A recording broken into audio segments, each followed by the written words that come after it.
দুরন্ত team India south আফ্রিকার বিরুদ্ধে প্রথম ওডিআইতে একতরফা জয়। শুধু জয়ের খবর দেওয়ার জন্য এই ভিডিও নয়, আপনারা অনেক সময় পেরিয়ে গেছে, জয়ের খবর পেয়েছেন, দেখেও নিয়েছেন। আলোচনা করব পারফরমেন্স নিয়ে। তার কারণ ভারতীয় দল টি-20 বিশ্বকাপের আগে যে ম্যাচগুলোই পাবে তাদেরকে কিন্তু পরীক্ষা নিরীক্ষা করে দেখে নিতে হবে কে কীরকম পারফর্ম করছে। তাই আমাদের এই ভিডিও সবসময় থাকবে টিম ইন্ডিয়ার পারফরমেন্সের কাটা সেরার হিসেবে বা অঙ্গ হিসেবে। পরিসংখ্যান বলছে হর্ষদীপ সিং 10 ওভার বল করে 37 রান নিয়ে প্রথমবার 5 উইকেট নিয়ে ফেললেন দেশের হয়ে। আবেশ খান 8 ওভার 3টে মেডে 27 রান 4টে উইকেট। দুজন জোরে বোলার যে ফাটিয়ে বোলিং করেছে, বোঝা যাচ্ছে কতটা প্রতিযোগিতা চলছে নিজেদের মধ্যে। মুকেশ কুমার 7 ওভার 46 রান, কোনো উইকেট পাননি। আর কুলদীপ যাদব একটা উইকেট পেয়েছিলেন মাত্র 3 রান দিয়ে। জোরে বোলারদের যদি খবর আমরা বলি তাহলে অবশ্যই বলতে হবে যে আবেশ খান এবং হর্ষদীপ, বাঁহাতি হর্ষদীপ খুব গুরুত্বপূর্ণ। একদিনের ম্যাচ হলেও এই বোলিং পারফরমেন্স হয়তো টি-20 বিশ্বকাপে দলে ঢোকার চাবিকাঠি হতে চলেছে। মুকেশ কুমার, হর্ষদীপ, আবেশ খান, দীপক চাহার, প্রসিদ্ধ কৃষ্ণা, একের পর এক নাম কিন্তু রয়েছে। বুমরা, সিরাজ, তারা তো রয়েছেন, সঙ্গে সামিও রয়েছেন।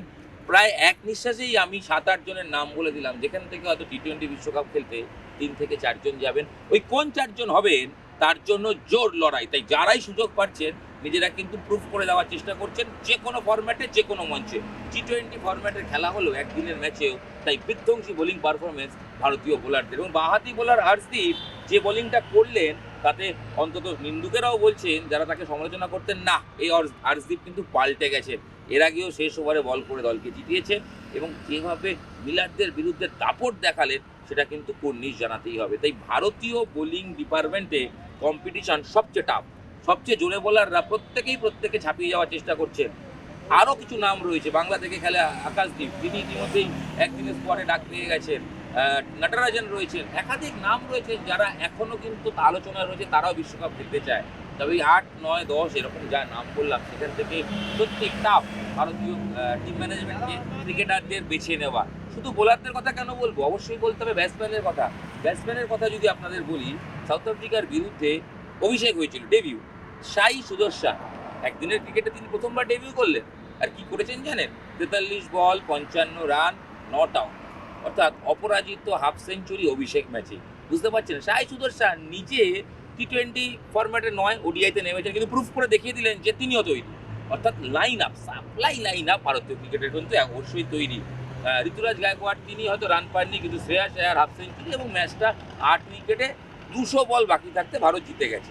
ম্যাচের রেজাল্টটা বড় কথা নয়, ভারত জিতবে, কোনো ম্যাচ হারবে, কিন্তু ভারতের এই একতরফা জয়, দাপুটে জয় খুব ইম্পর্টেন্ট আগামী দিনে টি-20 বিশ্বকাপের জন্য। কারণ জুনিয়র ক্রিকেটাররা রোজ পারফর্ম করলে মাথায় রাখতে হবে তারা কিন্তু প্রত্যেকেই টিম সিলেকশনের জন্য দাবিদার হয়ে উঠেছেন।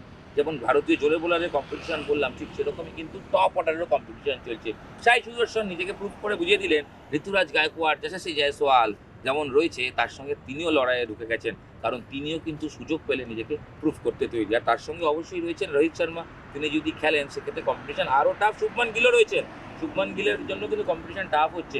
টি-20 ফরম্যাটের কথা বলছি, একদিনের বিশ্বকাপ হয়ে গেছে, এখনই একদিনের টুর্নামেন্ট নেই। তবে এই একদিনের সিরিজগুলো টি-20 বিশ্বকাপের পরীক্ষা হিসেবে ভারতীয় ক্রিকেটাররা দেখছেন বলেই মনে করছে বিশেষজ্ঞ মহল। রিঙ্কু সিংকে খেলানোই হয়নি প্রথম ম্যাচ, এই রিঙ্কু সিং দুরন্ত পারফর্ম করেছেন টি-20-তে। তাই ঘুরিয়ে ফিরিয়ে সবাইকে দেখে নিচ্ছে কোচ রাহুল দ্রাবিড়। যদিও ওডিআইতে রাহুল দ্রাবিড় কোচিং করাচ্ছেন না, তিনি টেস্ট ম্যাচ নিয়ে চিন্তিত বলে ভারতীয় এ দলের হয়ে কোচিং করাচ্ছেন। কিন্তু প্রত্যেকের খবর তো প্রত্যেকের কাছে থাকছে, ভারতীয় দলের কম্পিটিশন সবচেয়ে টাফ। প্রত্যেকে যখনই সুযোগ পাচ্ছেন নিজেকে প্রুভ করার চেষ্টা করছে। এবং যেটা আরও গুরুত্বপূর্ণ বলতে হবে সেটা হচ্ছে ভারতের ক্রিকেটের সাপ্লাই লাইন তৈরি।